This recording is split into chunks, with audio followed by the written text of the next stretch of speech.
This is important for us, not only for Mexico, for the most beautiful sport. Excitement is building for the 2026 FIFA World Cup. Fans are already cheering, and for business owners, they're hearing more than just chants. They're seeing dollar signs. We're breaking down how the games could impact Kansas's economy. Plus, I'm the right leader to help the community evaluate if that's a right fit for Overland Park. The mayor is batting for the Royals, but some residents in Overland Park, not so much. He's responding to concerns about a potential new ballpark on this side of the state line. And we're just weeks away from the new year, and that means new rules for Kansas elections. What's changing and how it could impact you? But first, the world will come calling on Kansas City for next summer's World Cup matches. You're taking a look inside Kansas politics. Welcome in. I'm Rebecca Chung. And I'm Rob Hughes. So glad you're here. Of course, games going to be played all over the country, including in Kansas City. Check this out. This is the crowd assembled at Power and Light just last week. Well, some teams drew big reactions like Argentina and Mexico, which have strong communities in the Kansas City metro. Now, Kansas City will hold group stage matches for groups J, E, and F, as well as 2 knockout matches, including a quarterfinal. Well, some of those teams include Germany, Ecuador, the Netherlands, and Argentina. This will be the first men's World Cup on American soil since 1994. And some fans are relishing the chance to cheer on their favorite teams close to home. Claudia Luna West and her husband operate Buenos Aires, an Argentina restaurant in Shawnee. And she's followed Argentina's national team since watching World Cup matches in her home country in 1978. Her family is beaming with pride to hear the team will play just miles away. The World Cup is like a Super Bowl. Everybody stops whatever they are doing and they are watching those games. Argentina is second in FIFA's World Cup rankings behind only Spain, and Luna West says it's her dream to have the entire Argentinian team in her Johnson County restaurant. She has a chance in 190 days. And the same goes for a lot of other Kansas businesses that are expected to cash in big next year. Yeah, fans, of course, from all around the world are coming in to take in the action. Inside Kansas politics reporter, Bureau reporter Braden Day joins us in studio now. So, Braden, what could this mean for Kansas? Yeah, Rob, Rebecca, with the World Cup being so close by, this could be a massive opportunity for Kansas to earn some money from international tourists. State officials are already hard at work trying to figure out how they can cash in. The Department of Commerce has formed a committee dedicated to helping communities draw in visitors during the World Cup. An example of this is the city of Fort Scott. They are planning on offering visitors a bus tour, which will take tourists from Kansas City into Fort Scott. But that won't be the only community drawing in visitors. The Kansas Director of Tourism tells me cities statewide are doing their part to attract tourists, and that this will be a once-in-a-lifetime opportunity to show the world what Kansas has to offer. We have communities all across the state who are preparing to greet all of these visitors. I think it is an opportunity for all of Kansas to really shine and show not only international travelers, but domestic travelers what a great place Kansas is. The first World Cup match will take place on June 16th at Arrowhead Stadium in Kansas City. Working for you in the studio, I'm Braden Day. All right, sounds good, Braden. Thanks so much. Bringing in our political analyst, Michael Smith. Now, Michael, thanks so much for being here, as always. Sure. Now, what we're curious to find out is what do you feel the economic impacts will be, not just for the eastern half of the state, of course, where the games are played in that area, but perhaps the entire state? Well, the entire state will benefit from tax revenues, that's for sure. Not only general sales taxes, but things like hotel and motel revenue. My understanding is the Kansas City area doesn't have even close to the number of hotel rooms needed. So there are people going to be staying in Manhattan, in Omaha, in Columbia, Missouri, all over. So it's a really big deal. And we've seen Kansas and Missouri face off over tourism and economic development before. So what will Kansas need to do to really stand out and not get overshadowed by Missouri? Or could we even see collaboration between states? Oh, heaven forbid. Scandal. I would love to see that personally, personal opinion. I think that the immensity of the World Cup, I mean, this is a really good get. Kansas City is smaller than most metro areas that host World Cup games. And of course, the World Cup will be played all over North America. Kansas City is just one of the places, but it's huge. There's enough business for everybody, even Nebraska, Iowa, possibly even Oklahoma and Arkansas. It's expected to take in a huge area, and it's easier to get along when there's plenty. When there's shortage, we tend to fight with each other. No, those are my jobs. No, that's my tax revenue. But when there's plenty, it's easier to share. And honestly, there's such a demand for hotel and home sharing space right now that it'll be throughout both states, and as I say, even into neighboring states. All right, a lot going on. And speaking of rivalries, the border war continues over the Kansas City Chiefs and Royals. Yeah, of course, for right now, for some people in Overland Park, well, their attention is shifting to the Royals. Overland Park's mayor calls the new baseball stadium an exciting possibility. That's even though neighbors held a meeting last week to talk about stopping it, worried about traffic, safety, and noise. Well, Kurt Skoog, the mayor, won his second term as mayor just more than a month ago, and that night he said the stadium rarely came up during the campaign. Rightfully, the voters of Overland Park said that they believe that if that project would come up, that I'm the right leader to help the community evaluate if that's a right fit for Overland Park.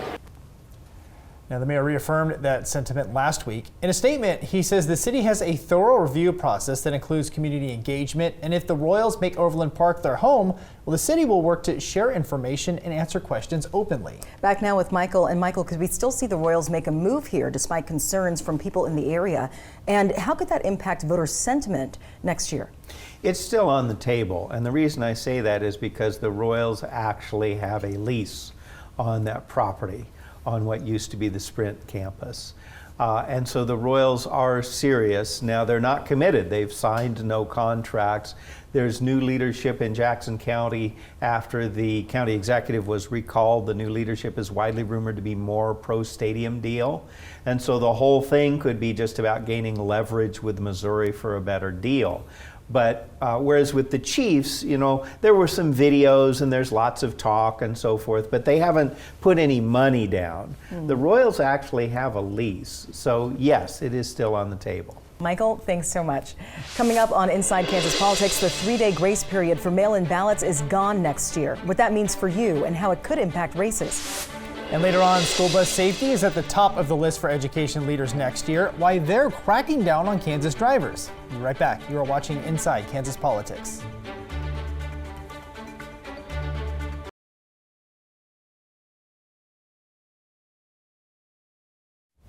Welcome back to Inside Kansas Politics. As we inch closer to next year, elections will be top of mind for Kansas lawmakers and voters. The new election laws could change how some people vote. It's a new era in Kansas. No more 3-day grace period for mail-in ballots. I spoke with Representative Pat Proctor from Fort Leavenworth, who played a major role in getting this change passed. And one of my first questions for him was why. Kansas has no evidence of widespread fraud when it comes to mail-in ballots coming in during that 3-day grace period. So what issue is this law solving? Well, when I first started working on this issue, I was concerned about voter confidence because people get concerned when vote counts change for days after the election.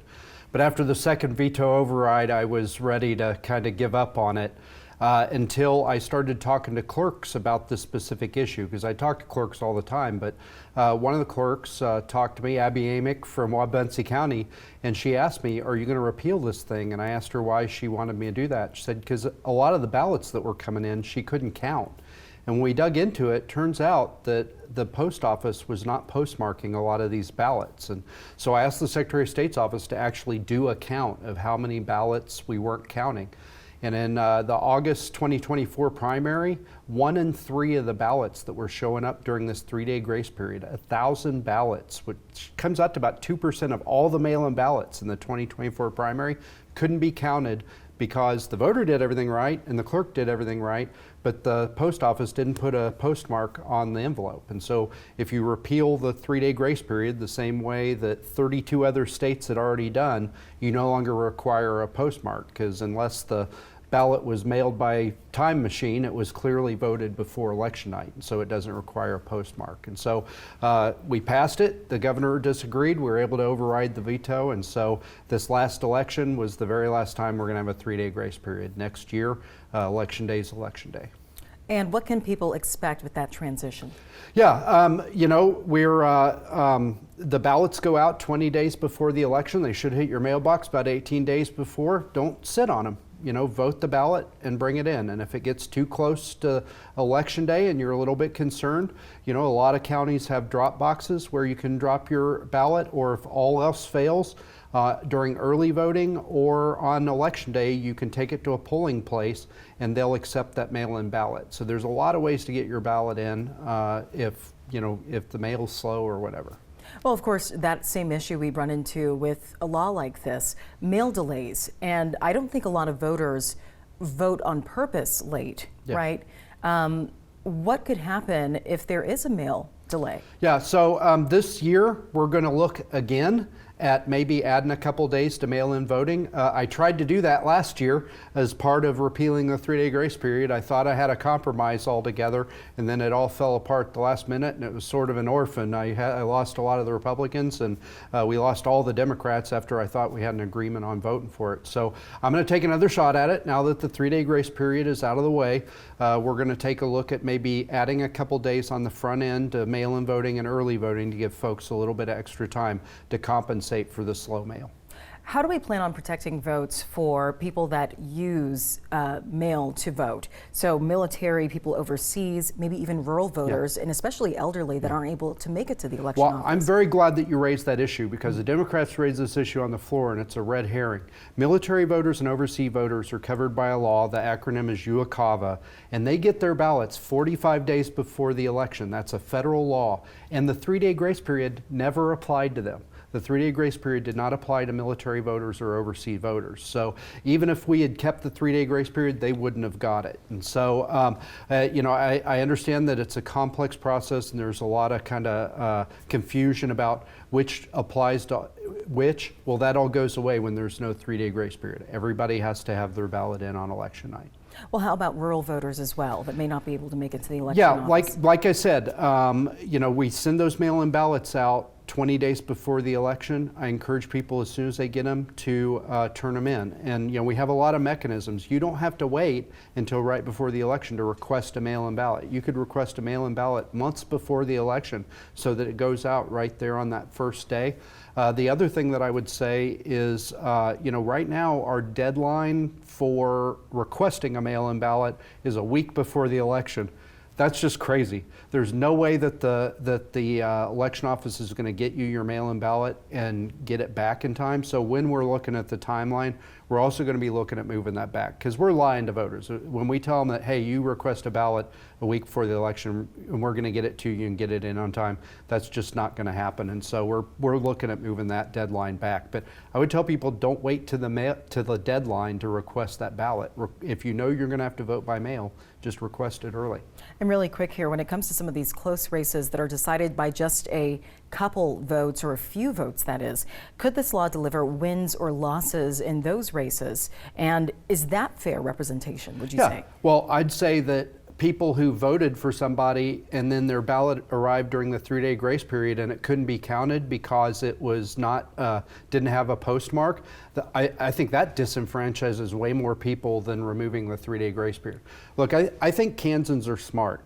Before we had a 3-day grace period, because this law was only passed in 2017, about 2,000 ballots would show up after Election Day. Now that once we had a 3-day grace period, about 2,000 ballots would show up after the 3-day grace period. So I think that Kansans are smart. You tell them the rules and they adjust their behaviors to the rules. And we waited to implement, right? We passed the law this year, but we waited till next year to do away with the 3-day grace period to give the election officers time to educate voters so that the voters would know before the 3-day grace period went away. So I think folks will follow the rules. I think now that we've told them, hey, you need to get it in by Election Day, people will adjust their behavior. All right, Representative Proctor, thank you so much. No, thank you so much for having me. And coming up after the break, Michael Smith is weighing in on this change. And breaking down other changes to look out for. We'll be right back. You're watching Inside Kansas Politics.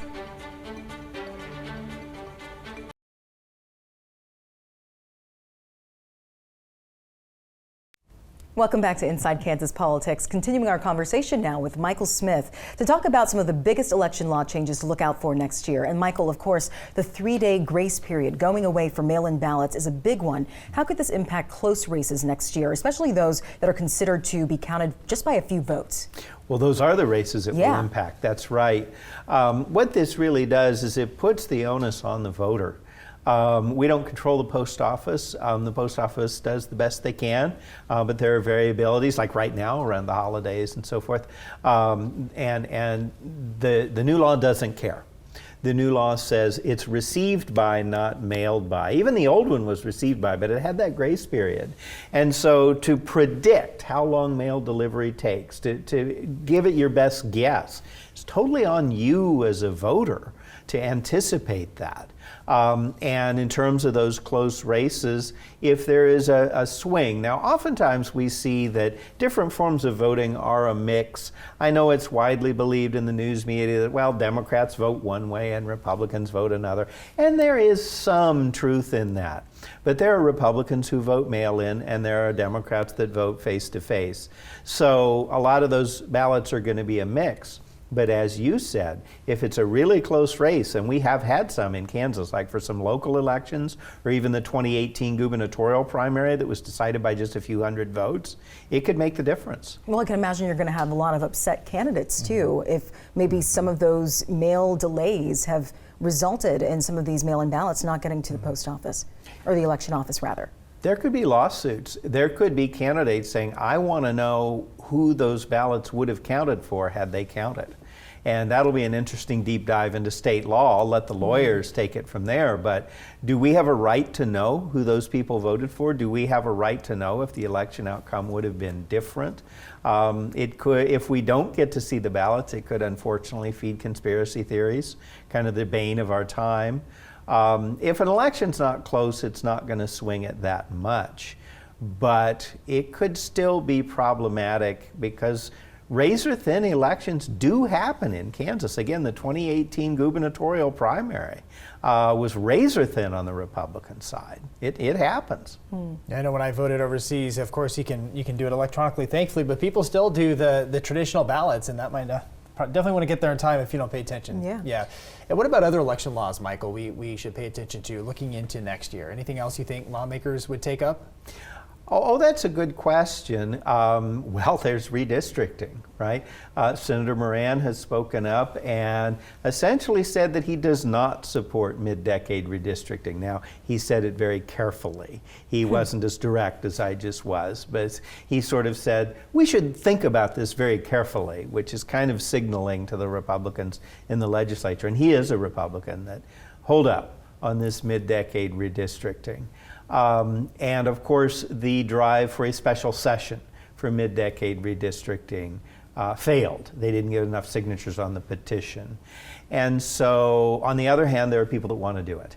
And so I expect that to potentially divide the Republican caucus. In many ways, Senator Moran may want the issue off the table because he's afraid of it dividing the Republicans. And that's one to keep a really close eye on. In terms of other laws, they've already passed a lot of the laws. They have the numbers. They can override Governor Kelly's vetoes if they want to, restricting drop boxes and so on and so forth. Most of those laws have already passed. One thing to maybe look for is voter registration drives. There's been a real push to kind of tighten down voter registration drives. There have been allegations of fraud, most of which are anecdotal and are not widespread and wouldn't change the outcome of an election. So I think redistricting is going to be the big story. I think for other stories, maybe a push to maybe try to keep people from out of state from conducting voter registration drives and what have you. But even that's already been pretty restricted. All right, Michael, thank you so much. Education leaders want to keep students safe on their way to class. Yeah, how a new plan could keep drivers in check. That's coming up. We'll be right back. You're watching Inside Kansas Politics.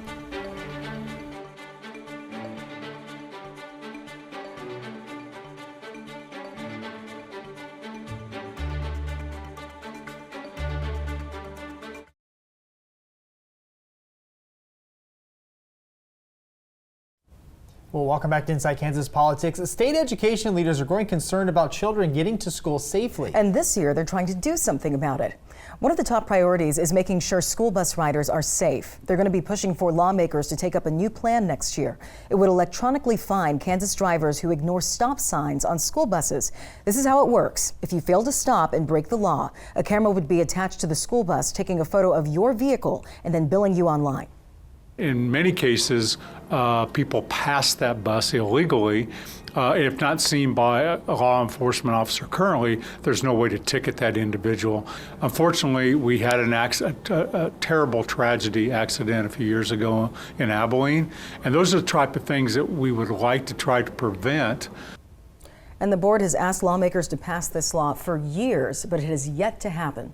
Back now with Michael Smith. Michael, we've probably all seen people do this in a hurry to get to work or whatnot, and like you heard, it can end in tragedy. So do you think next year could be the year we see this pass, and what other priorities do you think lawmakers maybe would compromise on for education next year? Well, that's a good question. I don't know anybody in their right mind who's in favor of driving recklessly around school buses. You would think it would have already passed. I think the glitch is electronic monitoring. Here in Kansas, for example, there has been a major backlash against red light cameras. The idea of electronically monitoring people as opposed to being observed by the police officer. So it really pits the desire for the safety of children that we all share with some concerns about privacy and how far do we go with that electronic monitoring. So we'll see. All right, as far as some other education issues that could come up next year, what do you think lawmakers are going to be focusing on? Special ed remains a big issue because it's not funded up to the state's targets. There have even been some issues about potentially losing some federal assistance. Fortunately, hasn't happened. There's an ongoing push. The governor will be pushing for it. I bet she brings it up at the State of the State for special education funding. On the conservative side, I think we'll hear a lot of talk about more kind of transferring among schools. The Missouri school board has recently recommended open transfer. There will be a push for that in Kansas. I would point out, though, that does not benefit rural districts much because you'd have to drive 50 or 100 miles to get to the next school. That's an urban thing.